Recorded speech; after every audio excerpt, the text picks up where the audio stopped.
Hello बच्चों, नमस्ते। कैसा है आप सभी? उम्मीद है शानदार होंगे और शानदार तरीके से अपनी पढ़ाई को कर रहे होंगे। बच्चों, मैं आपका भाई नीरज यादव स्वागत करता हूं आपका अपने परिवार तैयारी विद नीरज में।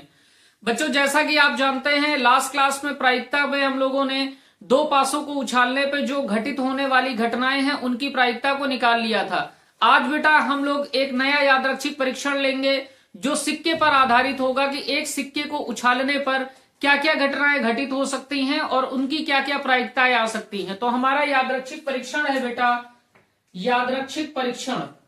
हमारा यादृच्छिक परीक्षण है एक सिक्के को उछालना।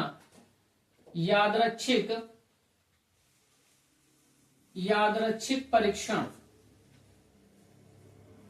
क्या है? यादृच्छिक परीक्षण बेटा रैंडम एक्सपेरिमेंट।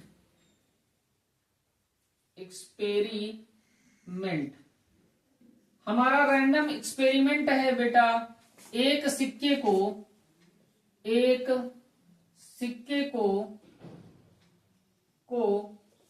उछालना। बेटा जब हम एक सिक्के को उछालते हैं, अगर हम एक सिक्के को उछालें तो क्या क्या हमारे परिणाम हो सकते हैं? या तो बेटा हेड आएगा या फिर आपका टेल आएगा। तो हम कहेंगे एक सिक्के को उछालने पर जो संभावित परिणाम बनेंगे, संभावित परिणाम या फिर कुल घटनाएं क्या हो सकती है बेटा? संभावित परिणाम या कुल घटनाएं कितनी होंगी? तो आप कहेंगे या तो भैया हेड आ जाएगा या फिर टेल आ जाएगा। और जो कुल घटनाएं होती हैं उन्हीं को बेटा हम NS लिखते हैं, यानी नंबर इन सैंपल स्पेस। 1, 2। तो कुल घटित होने वाली घटनाएं कितनी है? कुल घटनाएं कितनी है हमारी? तो आप कहेंगे 2।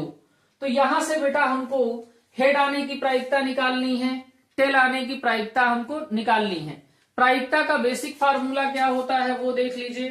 प्रायिकता हमारी होती है प्रायिकता बराबर अनुकूल घटनाएं बटे कुल घटनाएं। जो हमारी अनुकूल घटित होने वाली घटनाएं हैं और जो हमारी कुल घटित होने वाली घटनाएं हैं, प्रायिकता बराबर अनुकूल घटनाएं बटे कुल घटनाएं। ठीक है, हम लोग पहले पॉइंट पे यहां पे निकालने चल रहे हैं बेटा चित हेड आने की प्रायिकता।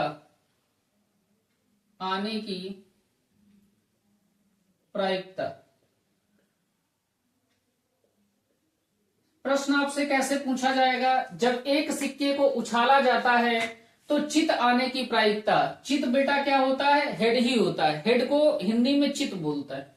तो चित आने की प्रायिकता हमको निकालनी है।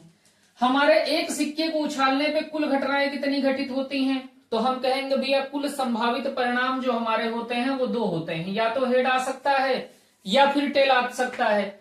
हमको हेड के अनुकूल घटनाएं लेनी है। तो हेड के अनुकूल बेटा एक ये हेड आ रहा है, ये टेल है, ये हेड के अनुकूल नहीं है। तो अनुकूल घटनाएं हमारी कितनी हो गई? 1। और कुल घटनाएं बेटा कितनी है? कुल घटनाएं 2। तो प्रायिकता हमारी हो जाएगी 1/2। अनुकूल घटना बटे कुल घटना, यानी प्रायिकता हमारी हो गई 1/2। अब हम दूसरी प्रायिकता निकालने चल रहे हैं बेटा। दूसरी प्रायिकता हम कहेंगे चित हेड न आने की प्रायिकता।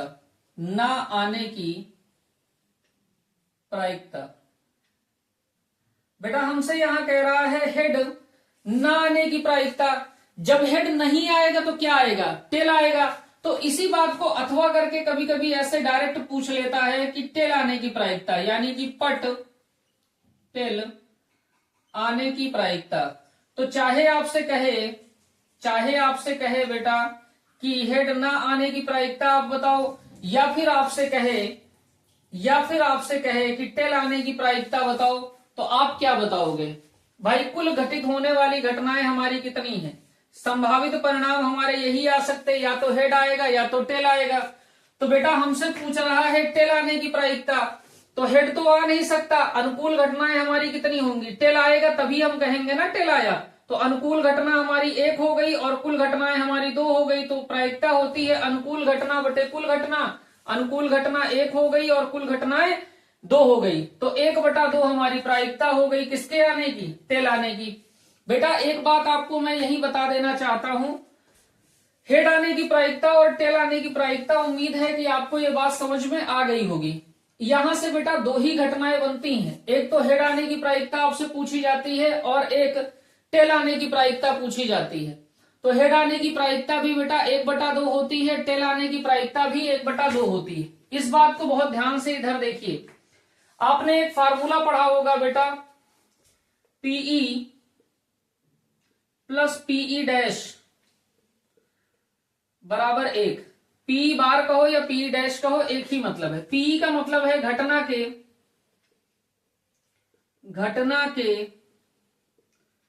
घटित होने की प्रायिकता। और बेटा पीई बार क्या है, पीई बार है हमारा घटना के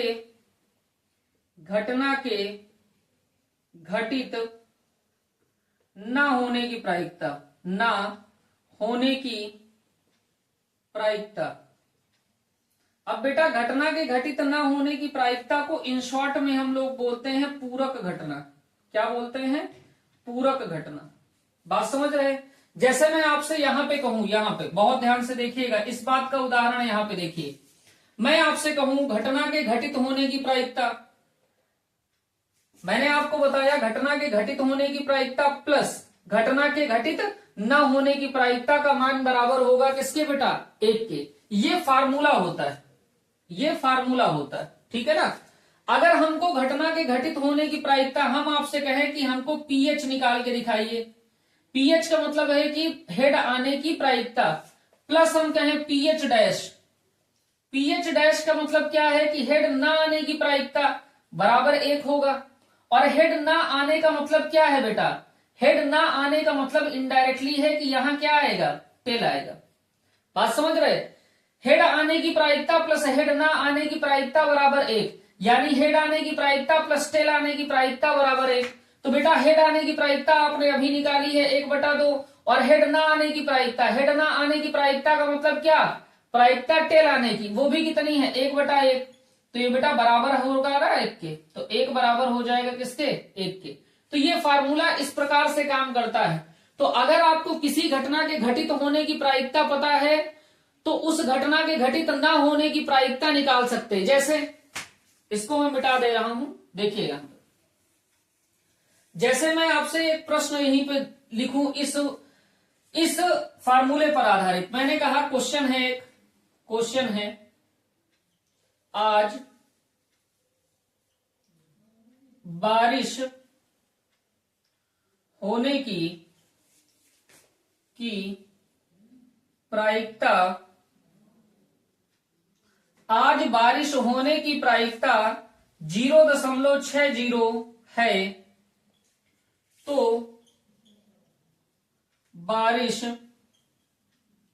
ना होने की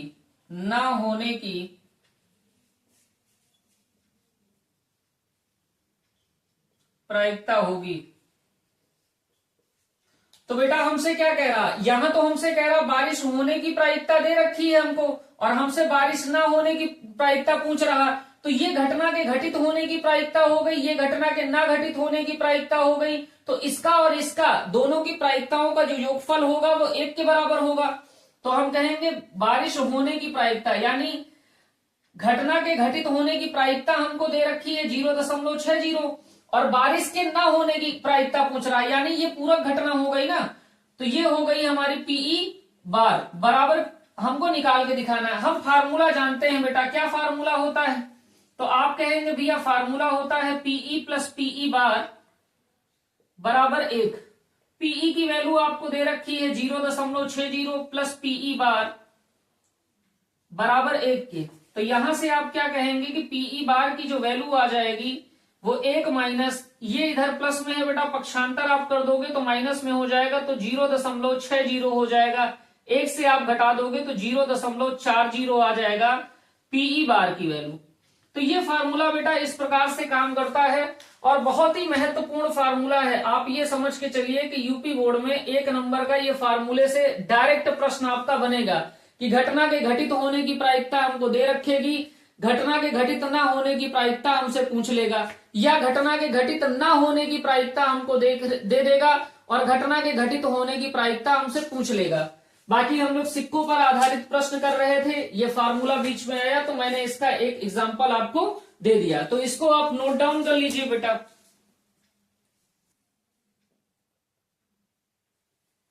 आगे देखिए बेटा, एक सिक्के को उछालने पे 2 ही घटनाएं हमारे पास घटित होती हैं, या तो हेड आता है या तो टेल आता है। तो एक सिक्के को उछालने पे हेड आने की प्रायिकता भी 1/2 होती है और टेल आने की प्रायिकता भी 1/2 होती है। तो आइए हम एक नया यादृच्छिक परीक्षण लेते हैं। एक सिक्के की जगह अब हम 2 सिक्कों की बात करेंगे, तो हम कहेंगे 2 सिक्कों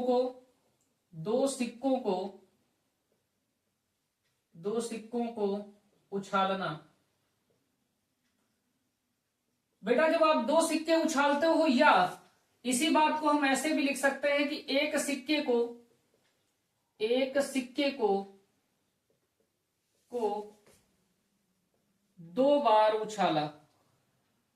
चाहे बेटा आप एक सिक्के को 2 बार उछालो या 2 सिक्कों को एक साथ उछालो, जो संभावित परिणाम है उन पर कोई भी प्रभाव नहीं पड़ेगा। तो हमारे संभावित परिणाम क्या हो सकते हैं बेटा? संभावित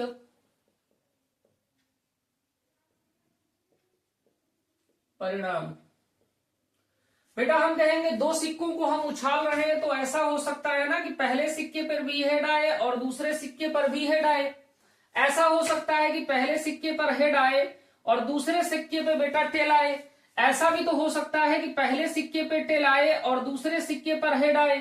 और ऐसा भी हो सकता है बेटा कि पहले सिक्के पर भी टेल आए और दूसरे भी सिक्के पर टेल आए। बात मेरी समझे कि पहले सिक्के पर भी हेड आए, दूसरे पर भी हेड आए। पहले पे तो हेड आ रहा है, लेकिन इस बार दूसरे सिक्के को हमने क्या कर दिया है? चेंज कर दिया है। फिर ये जो टेल वाला सिक्का था ना, इसको हेड से रिप्लेस कर दिया, इंटरचेंज कर दिया। टेल के स्थान पे हेड हो गया, हेड के स्थान पे टेल हो गया। और दूसरे पे हमने ये जो हेड लास्ट में आ रहा था, इसको भी कन्वर्ट कर दिया टेल में। तो ये 4 संभावित परिणाम हो सकते हैं। 2 सिक्कों को उछालने पर संभावित परिणामों की संख्या हमारे पास है 4, और इसी संभावित परिणाम को हम लिख सकते हैं क्या?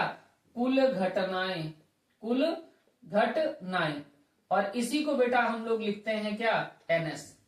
नंबर ऑफ सैंपल स्पेस कितने हैं? 1, 2, 3 और 4। तो हमारे पास कुल घटित होने वाली घटनाएं कितनी है बेटा? 4। यहां से हमको प्रायिकता निकालनी है। प्रायिकता का फार्मूला क्या है? कुल घटनाएं अनुकूल घटनाएं बटे कुल घटनाएं। ठीक है बात। अब एक इंपॉर्टेंट जानकारी आपके लिए है कि अगर हमारा सिक्कों से संबंधित केस है तो संभावित परिणाम हम कैसे काउंट करेंगे। तो मैंने पासे के केस में आपको बताया था कि हम 6 की घात n करके काउंट कर लेते हैं। ठीक है बात। 6 की घात n करके काउंट कर लेते हैं, जहां n हमारा सिक्कों n हमारा पासे की संख्या रहती है। तो सिक्कों के केस में बेटा एक सिक्के के संभावित परिणाम 2 हो सकते हैं, तो 2 सिक्के से संभावित परिणाम 2 गुणे 2 होंगे, यानी 4 होंगे, वही आ रहे हैं। अगर 3 सिक्के होंगे बेटा तो पहले सिक्के से संभावित परिणाम 2, दूसरे सिक्के से संभावित परिणाम 2 और तीसरे सिक्के से संभावित परिणाम 2, तो 2 दूनी 4, 4 दूनी 8। तो ये फार्मूला डायरेक्ट आपका बनता है संभावित परिणाम का बेटा सिक्के के केस में 2 टू पावर n, जहां n जो हमारा रहता है, जहां n सिक्कों की संख्या रहती है, सिक्कों की संख्या। बात आप समझ रहे हैं भैया? n क्या रहता है? सिक्कों की संख्या। तो n की वैल्यू जैसे ही आप 1 रखते हो, यानी एक सिक्के को उछाल रहे हो, तो 2 की पावर 1 हो जाता है कितना? 2, यानी 2 परिणाम होंगे। आप अभी देख के आए, n की वैल्यू आप 2 रखते हो तो बेटा संभावित परिणाम 2 की पावर 2 यानी 4 आ जाएगा। n की वैल्यू आप 3 रखोगे तो 2 की घात बेटा 3 हो जाएगा 8। n की वैल्यू अगर आप 4 रखते हो तो 2 की घात 4 हो जाएगा, और 2 की घात 4 का मतलब 16। तो सिक्के के केस में अगर संभावित परिणामों की संख्या आपको निकालनी है तो 2 टू पावर n करके आप निकाल सकते हैं। यहां मैं आपके लिए लिख दे रहा हूं, संभावित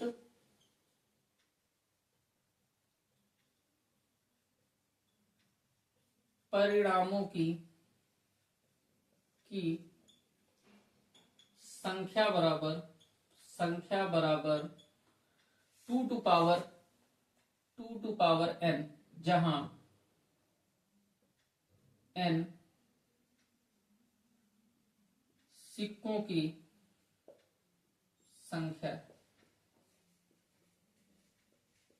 बात समझ गए भाई? अब आपसे पूछ लिया जाए कि 2 की घात 10 हमारा कितना होगा, तो मतलब 10 सिक्कों को उछालने पर कुल संभावित परिणाम क्या होंगे, तो आप कहेंगे कि 2 की घात हमारी 10 हो जाएगा। ठीक है बात? चलिए, तो ऐसे करके हमको निकाल लेना है कि हमारी कुल घटित होने वाली घटनाएं कितनी है, कुल घटनाएं कितनी हमारे पास होंगी। तो पहला केस हम लोग पहली घटना ले लेते हैं बेटा। पहली घटना हम लोग लेंगे कि 2 हेड आने की प्रायिकता, 2 चित आने की, चित का मतलब होता है बेटा हेड, 2 चित आने की प्रायिकता। हमसे कह रहा है 2 चित आने की प्रायिकता। बेटा हमारे पास कुल घटनाएं कितनी है? 4। लेकिन इन घटनाओं में से 2 चित कहां कहां पे आ रहा है? तो पहली बेटा HH है, दूसरा HT है, TH है और TT है। 2 हेड कहां कहां मिल रहे हैं? यहां पे आपको 2 हेड मिल रहे हैं, यहां 2 हेड है, नहीं है भाई, यहां 2 हेड है, नहीं है, यहां 2 हेड है, नहीं। तो अनुकूल घटनाएं कितनी मिली? 1। अनुकूल घटना कितनी है?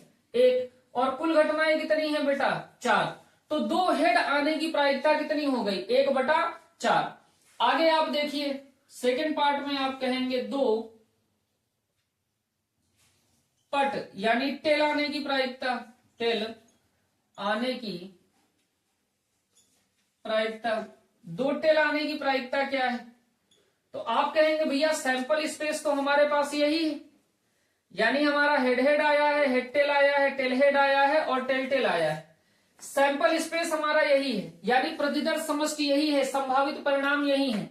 हमसे कह रहा 2 पट आने की प्रायिकता निकाल ली, यानी अनुकूल घटना हमारी क्या होगी? जहां पे 2 पट होंगे वही घटना हमारी अनुकूल होगी। तो क्या भैया यहाँ 2 पट है? नहीं है। क्या यहाँ 2 पट है? नहीं है। क्या यहाँ 2 पट है? नहीं है। तो 2 पट क्या यहाँ है? हाँ जी भाई बिल्कुल है। तो अनुकूल घटनाएं कितनी हो गई? 1। और कुल घटनाएं कितनी है? 4। तो प्रायिकता कितनी हो गई? 1/4। बात समझ पा रहे हैं आप? थर्ड पार्ट में देखिए, हमने कहा एक हेड यानी एक चित आने की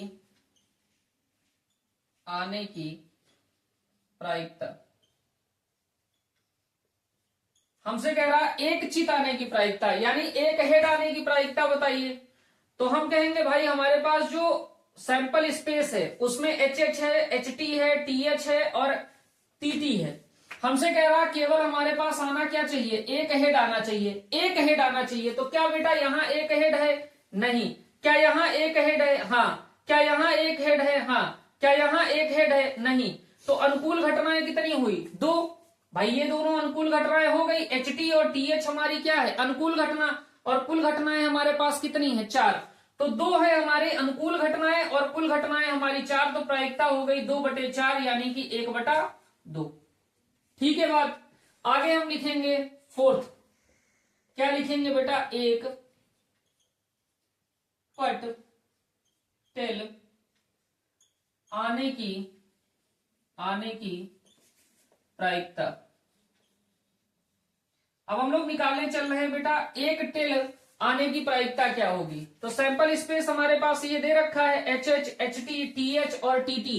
तो हमसे कह रहा एक पट आने की प्रायिकता हमको बतानी है। तो क्या बेटा यहाँ पे एक पट है? नहीं। क्या यहाँ एक पट है? जी हाँ। क्या यहाँ एक पट है? जी हाँ। और यहाँ कितने पट हैं बेटा? 2। तो आप कहेंगे ये हमारी अनुकूल नहीं है, क्योंकि हमसे पूछ क्या रहा है? केवल एक पट को पूछ रहा है। तो एक पट तो हमारा यहाँ तो 2 पट है ना। तो हमारी अनुकूल घटनाएं कितनी हो गई? 2। और कुल घटनाएं कितनी हो गई? 4। तो प्रायिकता हमारी हो गई बेटा 2/4। बात समझ पा रहे हैं आप? उम्मीद है इतनी बात आपको समझ आ रही होगी। ठीक है भाई, चलिए आगे देखिए। अब बेटा 2 केस आपको और देखने हैं और बहुत महत्वपूर्ण है परीक्षा के दृष्टिकोण से भी और समझ की दृष्टिकोण से भी। जो पांचवा केस है वो ये है बेटा, कम से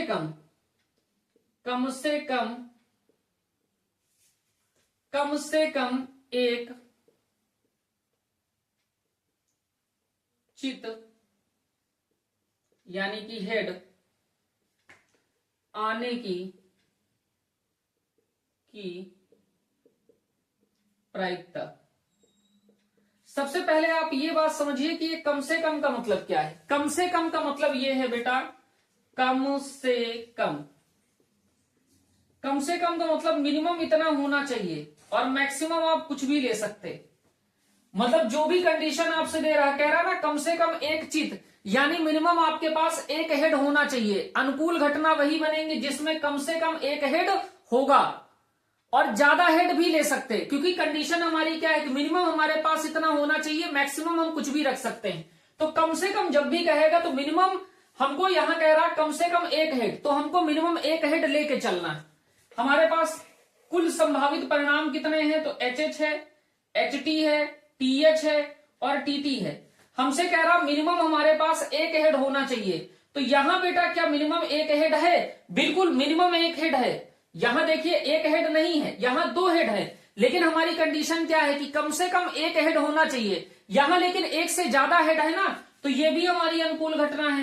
कह रहा कम से कम एक हेड है, यहां देखिए कम से कम एक हेड हमको मिल रहा है, तो ये भी अनुकूल घटना है। यहां कह रहा कम से कम एक हेड, तो यहां एक हेड मिल रहा है ना, तो ये भी हमारी अनुकूल घटना। और यहां देखिए TT, हमारी घटना क्या है कि कम से कम एक हेड होना चाहिए, और यहां कोई भी हेड नहीं है, यानी यहां कितने हेड हैं? 0 हेड है। तो ये बेटा हमारे अनुकूल नहीं है। बाकी ये 3 घटनाएं हमारे क्या हैं? अनुकूल। तो हमारी अनुकूल घटनाएं हैं 3 और कुल घटनाएं हैं 4, तो प्रायिकता हमारी हो जाएगी 3/4। बात समझ गए इतनी? जब भी आपसे कहेगा कि कम से कम एक चित आप लीजिए, तो जहां पे एक चित है उसको तो शामिल ही करना है, लेकिन एक से अधिक चित को भी हमको शामिल करना है। यहां पे एक से अधिक चित थे, तो एक से अधिक चित वाले को भी हमने शामिल किया है। इतना सा बात था, और ये बहुत इंपॉर्टेंट केस है, ठीक है ना भाई। 6 पार्ट देखिए, 6 पार्ट कह रहा कम से कम एक पट तिल आने की प्रायिकता। इस बार हमसे पूछ रहा है कि कम से कम एक पट आने की प्रायिकता। हमारे पास बेटा सैंपल स्पेस क्या है? HH है, HT है, TH है और TT है। हमसे निकालने को कह रहा कम से कम एक पट आने की प्रायिकता, यानी मिनिमम हमारे पास एक टेल होना चाहिए। क्या यहां बेटा मिनिमम एक टेल है? यहां तो 0 टेल है, तो ये हमारी अनुकूल घटना नहीं है। यहां देखिए एक टेल है, ये अनुकूल घटना। यहां देखिए एक टेल है, ये अनुकूल घटना। यहां बेटा कह रहा मिनिमम एक टेल होना चाहिए, और यहां देखिए मिनिमम एक टेल अवेलेबल है, यानी यहां एक टेल नहीं है, एक से अधिक टेल है, तो इसको भी हमें शामिल करना होगा। क्यों? क्योंकि कह रहा कम से कम एक टेल होना चाहिए, और यहां कम से कम एक टेल है।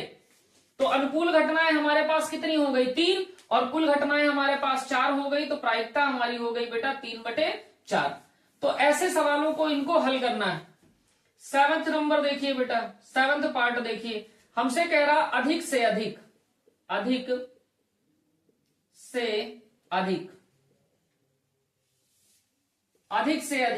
एक चित यानी हेड आने की प्रायिकता। जब भी बेटा अधिक से अधिक और कम से कम का केस आए, तो आप एक बार अपने कान खड़े कर लीजिए, है ना, क्योंकि दिमाग आपको यहां लगाना ही लगाना है। बहुत इंपॉर्टेंट केस है, पेपर में पूछा जाता है। सैंपल स्पेस में क्या क्या है? हेड हेड है, हेड टेल है, टेल हेड है और टेल टेल है। यही तो है सैंपल स्पेस में। कह रहा है अधिक से अधिक एक चित। अधिक से अधिक एक चित का मतलब क्या है? आप इधर देखिए, अधिक से अधिक एक चित। अधिक से अधिक का मतलब बेटा होता है मैक्सिमम। क्या कह रहा? मैक्सिमम एक हेड, 1 हेड, है ना, यही तो कह रहा। मैक्सिमम 1 हेड, यानी ज्यादा से ज्यादा हमको क्या लेना है? एक हेड लेना है। ज्यादा से ज्यादा क्या लेना है? एक हेड। यहां देखिए बेटा 2 हेड हैं और हमसे कह क्या रहा है, ज्यादा से ज्यादा हमको कितने हेड लेने हैं, 1, लेकिन यहाँ 2 हेड हैं, तो ज्यादा से ज्यादा हमको 1 हेड लेना है और है हमारे पास 2 हेड, यानी कि घटना हमारे अनुकूल नहीं है। यहां देखिए 1 हेड है, घटना हमारे अनुकूल है, यहां देखिए 1 हेड है, घटना हमारे अनुकूल है, और यहां देखिए बेटा हेड कितने हैं, तो आप कहेंगे 0 हेड, और हमारी कंडीशन क्या है, हमारी कंडीशन ये है कि हम मैक्सिमम 1 हेड को ले सकते हैं, और 0 हेड भी 1 हेड से छोटा है, तो ये भी हमारे घटना क्या है, अनुकूल। बच्चा क्या करता है, 0 हेड को काउंट नहीं करता है, प्रश्न यहीं पे गलत हो जाता है। तो हमसे कह रहा है अधिक से अधिक एक चित आने की प्रायिकता, यानी बेटा हमको वे सभी घटनाएं लेनी होंगी जिनमें ज्यादा से ज्यादा एक है। अधिक से अधिक का मतलब क्या है, ज्यादा से ज्यादा, यानी मैक्सिमम, तो मैक्सिमम हम क्या ले सकते हैं, 1 हेड ले सकते हैं। तो 1 हेड यहाँ पे है, 1 हेड यहाँ पे है। टेलटेल होने का मतलब क्या है, टेलटेल होने का मतलब है कि 0 हेड है यहाँ, तो 0 हेड वाले को भी शामिल करना होगा, 0 हेड वाले को भी शामिल करना होगा। तो अनुकूल घटनाएं हमारे पास कितनी है, 3, और कुल घटनाएं कितनी है, 4। तो प्रायिकता होती है अनुकूल घटना बटे कुल घटना, यानी 3/4। बात समझ गए आप। सेम इसी प्रकार से आपको एक पार्ट और करना है और उसका उत्तर आपको कमेंट बॉक्स में डालना है। क्या है प्रश्न आपका, अधिक से अधिक एक पट यानी टेल आने की प्रायिकता। इसका जवाब बेटा आपको कमेंट बॉक्स में देना है।